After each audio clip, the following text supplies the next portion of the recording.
നമസ്കാരം.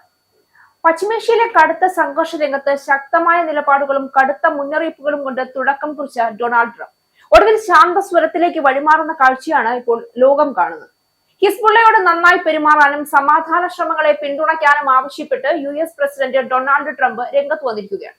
ഹിസ്ബുള്ളയെ ലക്ഷ്യമിട്ട് കടുത്ത ഭാഷയും സമ്മർദ്ദ നയങ്ങളും സ്വീകരിച്ചിരുന്ന ട്രംപ് ഇന്ന് അതേ സംഘടനയോട് നന്നായി പെരുമാറണമെന്നും സമാധാന ശ്രമങ്ങളെ പിന്തുണയ്ക്കണമെന്നും അഭ്യർത്ഥിക്കുന്നത് ഒരു രാഷ്ട്രീയ പിന്മാറ്റത്തിന്റെ സൂചനയായാണ് വിലയിരുത്തപ്പെടുന്നത്.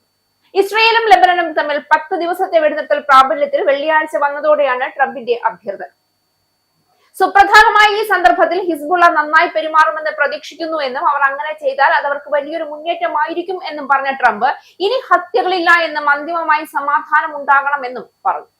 ഈ വെടിനിർത്തലിനെ സംഘർഷം കൂടുതൽ വിശാലമായി പരിഹരിക്കുന്നതിനുള്ള ഒരു പ്രധാന അവസരമായി ട്രംപ് വിശേഷിപ്പിച്ചു. ആഴ്ചകളോളം നീണ്ടുനിന്ന കനത്ത ഏറ്റുമുട്ടലുകളെ തുടർന്നാണ് ഇസ്രയേലിലും ലെബനനിലും പ്രാദേശിക സമയം അർദ്ധരാത്രിയോടെ ആരംഭിച്ച വെടിനിർത്തൽ നിലവിൽ വന്നത്. നിരവധി പേരുടെ ജീവഹാനിക്ക് പ്രാദേശിക ഒഴിഞ്ഞുപോകലുകൾക്കും സംഘർഷം വഴിവെച്ചിരുന്നു. പശ്ചിമേഷ്യയിൽ നിലനിൽക്കുന്ന സംഘർഷാവസ്ഥ ലഘൂകരിക്കുന്നതിനായി US-ന്റെ നേതൃത്വത്തിൽ നടക്കുന്ന നയതന്ത്രപരമായ ശ്രമങ്ങളുടെ ഭാഗം കൂടിയാണ് ഈ വെടിനിർത്തൽ.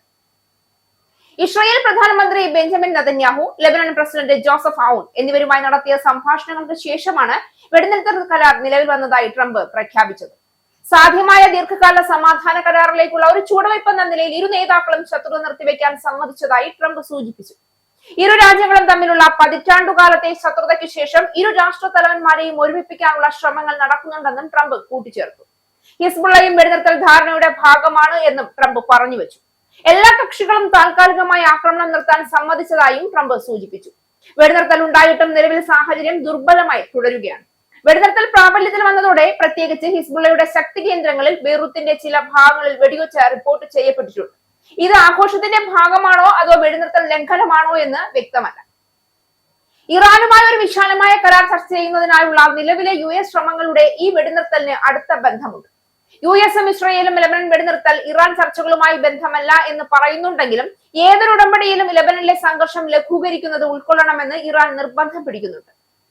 ഇസ്രയേൽ ലെബനൻ അതിർത്തിയിൽ ദിവസങ്ങളോളം നീണ്ടുനിൽക്കുന്ന ആക്രമണങ്ങളും പ്രത്യാക്രമണങ്ങളും ഒടുവിൽ 10 ദിവസത്തെ വെടിനിർത്തലിലേക്ക് വഴിമാറിയപ്പോൾ അത് യുദ്ധത്തിന്റെ തീവ്രത കുറയ്ക്കുന്നതിലുപരി അമേരിക്കയുടെ തന്ത്രപരമായ പരാജയത്തെയും തുറന്നു കാട്ടുന്നതായി ഒരു വിഭാഗം നിരീക്ഷകർ ചൂണ്ടിക്കാണിക്കുന്നുമുണ്ട്.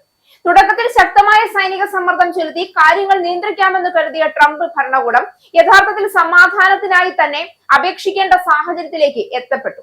ഹിസ്ബുള്ളയെ ഒറ്റപ്പെടുത്താനും നിയന്ത്രിക്കാനും ശ്രമിച്ച അമേരിക്കൻ നീക്കങ്ങൾ പ്രതീക്ഷിച്ച ഫലം നൽകാതിരിക്കുകയും പ്രദേശത്ത് കൂടുതൽ അനിശ്ചിതത്വം സൃഷ്ടിക്കുകയും ചെയ്തതോടെ ഇപ്പോൾ ട്രംപ് മൃദുസ്വരത്തിലേക്ക് മാറേണ്ടി വന്നിരിക്കുകയാണ്. ഇതൊരു തന്ത്രപരമായ വഴിത്തിരിവല്ല, മറിച്ച് സമ്മർദ്ദത്തിന് മുന്നിൽ നടന്ന രാഷ്ട്രീയ പിന്മാറ്റമാണ് എന്നതാണ് വിമർശകരുടെ വിലയിരുത്തൽ.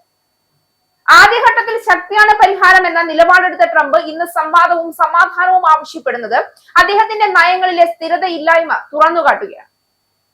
പ്രത്യേകിച്ച് ഹിസ്ബുള്ള പോലുള്ള ശക്തമായ പ്രാദേശിക ശക്തികളെ നേരിടുന്നതിൽ വെറും സൈനിക സമ്മർദ്ദം മാത്രം മതിയാകില്ല എന്ന യാഥാർത്ഥ്യം ഇപ്പോൾ അമേരിക്ക തിരിച്ചറിയേണ്ടി വന്നിരിക്കുകയാണ്.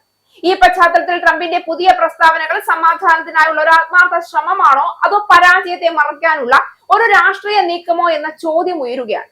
എന്തായാലും ശക്തിയുടെ ഭാഷയിൽ തുടങ്ങിയും അഭ്യർത്ഥനയുടെ സ്വരത്തിൽ അവസാനിക്കുന്ന ഈ സംഭവ വികാസം പശ്ചിമേഷ്യയിലെ അമേരിക്കൻ ഇടപെടലുകളുടെ യഥാർത്ഥ പരിധികളെ വീണ്ടും ചർച്ചാ വിഷയമാക്കുകയാണ്.